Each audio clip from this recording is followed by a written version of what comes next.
Estamos aqui, tá, num momento, e eu até estava comentando com a galera, foi até um dos temas da nossa última reunião, o fato da campanha presidencial para 2026, ela está sendo determinada por coisas que, às vezes, a gente olha e fala, é realmente isso? É disso que nós vamos tratar? Tá? Por que eu digo isso? Porque me parece que desde 2006, eu tô preso naquele filme Feitiço do Tempo, acho que é Feitiço do Tempo que chama, e eu não saio do mesmo dia. As coisas ficam girando em falso, a gente tá sempre no mesmo dia, e eu já tô cansado disso.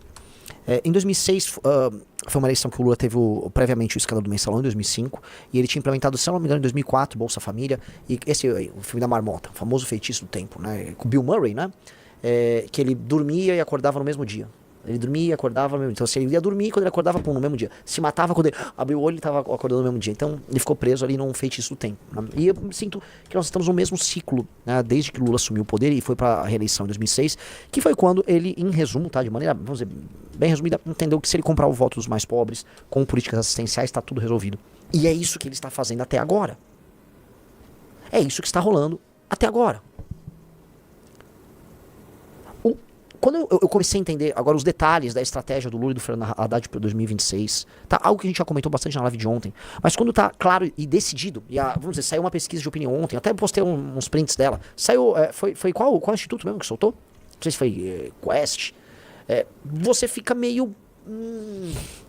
Em resumo, há uma guerra entre, da Quest, há uma guerra bem clara entre o Brasil que trabalha e produz contra o Brasil que não trabalha, ou se trabalha pouco e praticamente nada produz, porque é uma população muito improdutiva. E isso inclui dois tipos de seres humanos. As pessoas mais pobres estão na base da pirâmide, que basicamente veem o governo chegar e enfiar dinheiro no bolso delas. Então elas ficam andando e o governo vendo, toma isso, toma aquilo, toma aquilo. E do outro lado, o maior beneficiário de um governo, que em resumo, é um governo sempre deficitário. Ora, entenda uma coisa, meu amigo. Se o governo não consegue pagar as contas dele, é igual uma pessoa, o que você faz? Luiz, se você precisa pagar as contas, você não consegue pagar, você não tinha dinheiro. O que você faz? E o que significa esse correr atrás? Não, vamos supor que você tem emprego. Vamos lá, riso. Oi. Seu gasto é 10 e seu ganho é 8. Como você faz pra pagar os dois de diferença? Dívida. Então, para o governo ficar botando dinheiro no bolso das pessoas, como ele próprio tá deficitário, ele fica contraindo dívida. E ele fica nesse jogo de contrair dívida de um lado, enquanto dá o dinheiro nos mais pobres do outro. Neste jogo, bancos, instituições financeiras, detentores de título, fundos, eles ficam basicamente, né, com o seu capital preso, girando essa dívida, vivendo desses dividendos disso aí. A população mais pobre fica sendo abastecida, não sobra dinheiro para atividade produtiva, a classe média fica arrochada, o Brasil não cresce. E uma hora esse ciclo vai girar até colapsar. Que é o que está pintando que vai acontecer.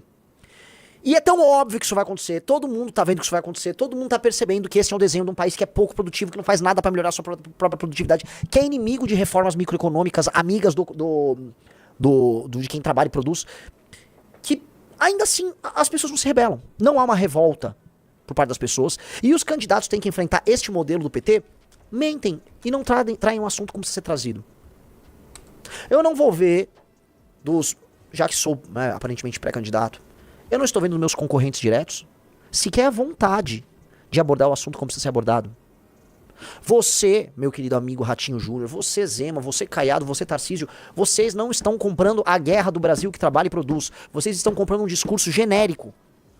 E é guerra. E tá muito claro que é guerra. Volta pro gráfico aí, tá? De julho desse ano até outubro desse ano, quem é beneficiário do Bolsa Família saiu da aprovação de 50% para 67%. O Lula aumentou 17 pontos percentuais a aprovação junto a esse público. E a desaprovação caindo proporcionalmente. E o Brasil tá tão coitado, pobre, que quem não é beneficiário ainda tá ok, melhorou um pouco. Isso é insano. Isso é insano. O efeito de compra de voto do Lula sobre essa população mais pobre e a destruição do nosso futuro por colocar o Brasil num modelo econômico falido, mentiroso, isso é mentiroso. Tá dado, tá na cara de todo mundo. O Lula tá feio, assim, ó, nem veio os efeitos positivos pro Lula em termos de imagem, dessa possível ideia de dar um passe livre pra geral. Tome um passe livre.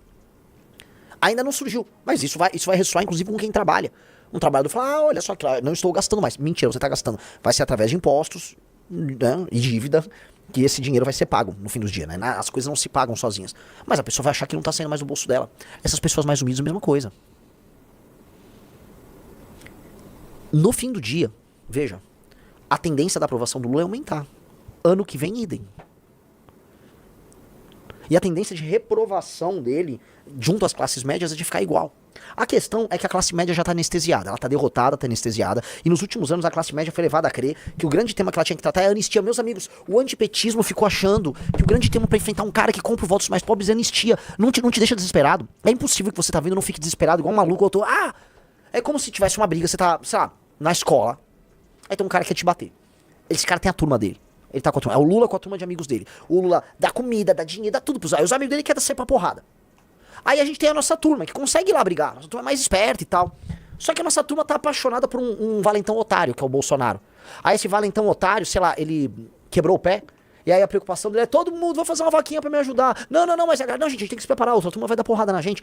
Não, mas, gente, atenção. Vamos botar umas faixas, salvem o pé do Bolsonaro.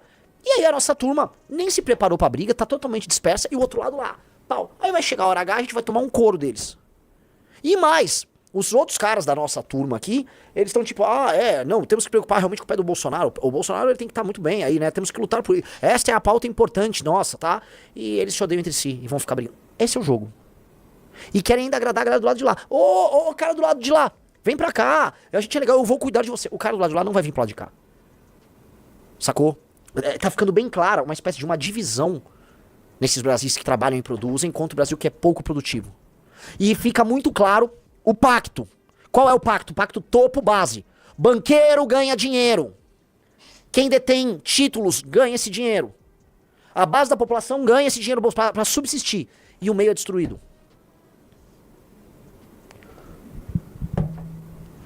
Pô, não tá claro isso? Não te desespera essa parada, galera? É desesperador. É desesperador porque começa a cada vez menos fazer sentido ficar aqui pra muita gente. Cada vez menos. Quem vai embora está tomando uma decisão racional e uma decisão que está protegendo o seu... Não é nem seu futuro, é seu presente. O seu presente tá, vamos dizer, sendo preservado. Riso, a gente tá só com um canal ou com dois hoje? Dois. Dois, tá. No MBL estamos com 2.400, no outro estamos com... Com 1.500. Tá, estamos com 4.000 pessoas aí ao vivo. Tá. Pessoal, like na live pra ajudar essa live a crescer. Tá.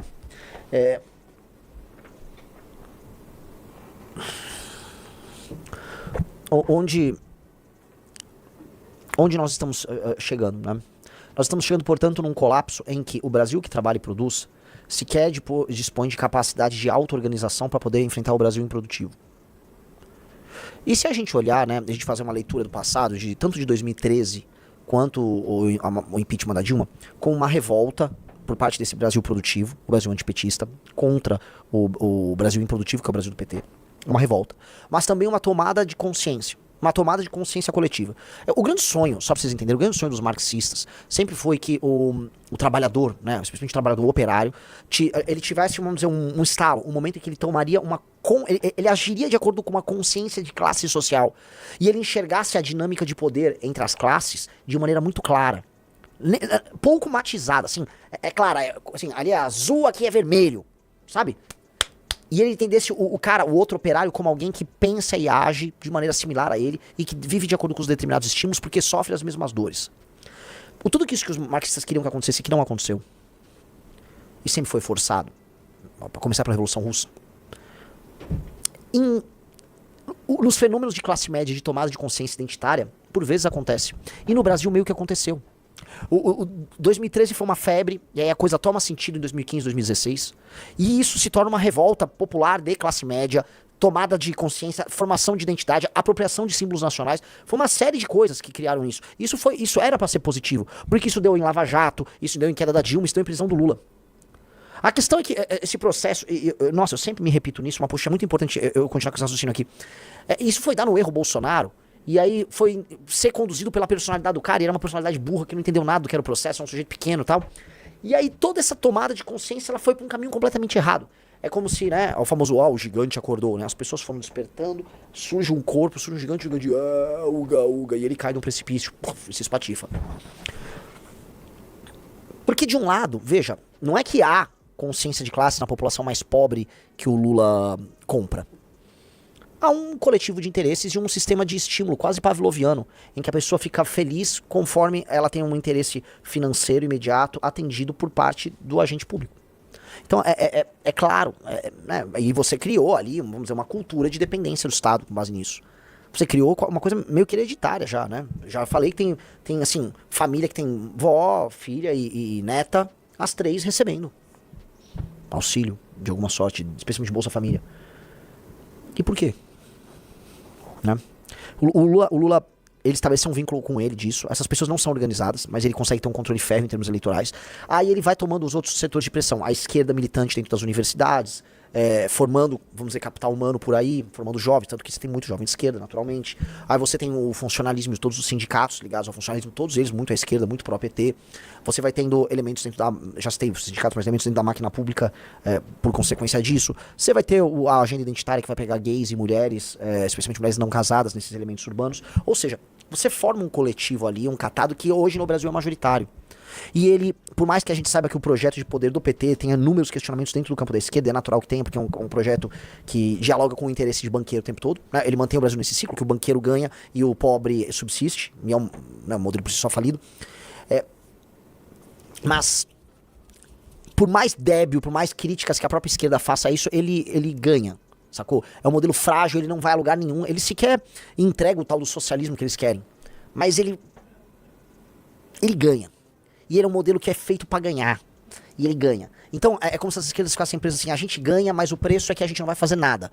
A gente vai ficar, né, mantendo uma parte da população sem fazer nada, dependente ali, mas votando, o topo da pirâmide ganhando muito, com um rentismo insano, o Brasil cada vez menos produtivo, você com cobertor cada vez mais curto.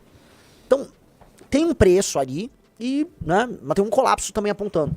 O nosso lado, que poderia ter a solução para o problema e resolver a equação Brasil, de modo a tornar o Brasil um país que deslancharia em termos econômicos, políticos e sociais, o nosso lado não conseguiu se organizar porque a tomada de consciência dele deu em Bolsonaro. Deu em Bolsonaro. E eu olho os nossos concorrentes diretos para 2026, galera, e assim, eu sou muito claro, sou muito cristalino nisso. Eles não sabem o que eles estão fazendo, eles não sabem sequer o que eles querem, eles não conseguem ver um palmo à frente do nariz. Isso é desesperador. Isso é um tanto quanto desesperador.